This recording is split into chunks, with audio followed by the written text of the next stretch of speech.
दसो जी की होया जी दुआ खैर नहीं करो बात बेहतर से सब को याद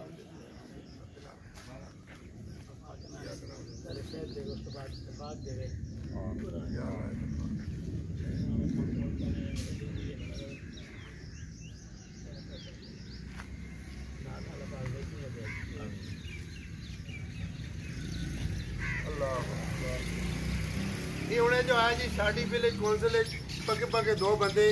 भर्ती हो गए ठीक है। हाँ जी ठीक है जी मियाँ ढेरी शेखचूड़ नगारचियां मियाँ ढेरी इन्हां वास्ते दो बंदे फिक्स दो बंदे फिक्स नंबर नंबर तो सफाई नंबर तो उधर मतलब है जान लेकिन आज इफ्तिताह नहीं शेखचूड़ तो है सही है ठीक है सब तो पहले मतलब मुकद्दर वाले है क्यों साढ़े ग्राम मुकद्दर वाला ग्राम से आते ने शुरू आने तो सही है लगना पहले मलंगमा ढेर तो हो गया है अच्छा दुआ करके हां ना दुआ में ताई में लेट हो गया ना सही है अल्लाह ताला ना देखो सेहत देवे हां समझो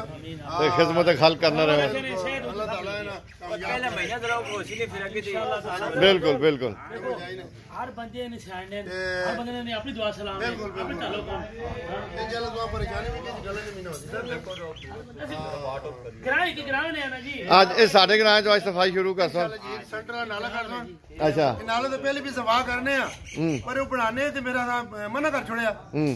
ठीक है उन्हें मौत बंदे आ गए लेकिन ये आज अपनी विलेज तो आए सही है जी जी ये देखो ये उधरों कल्चर को खाले हो गया तखारे को घर को उधरों शुरू होते इधर बाद पानी वापस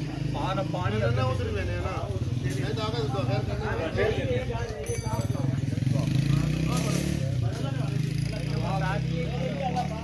ठीक है जी लगो आगे दे ये सरिया तो सारे दहशत गर्द नहीं ना चढ़ से तू भी यूट्यूब ते फिक्र ना कर तरक्की कर गया ना वह साड़ी तरक्की को तुसी कहते तले तो सटने मार सही मौके को पूरा है जी तरक्की करना है वो इकड़ा ताड़ा अंदर सोन देता ताड़े भी नहीं लाने ने जड़े तो सब पाए ऐसी गल नहीं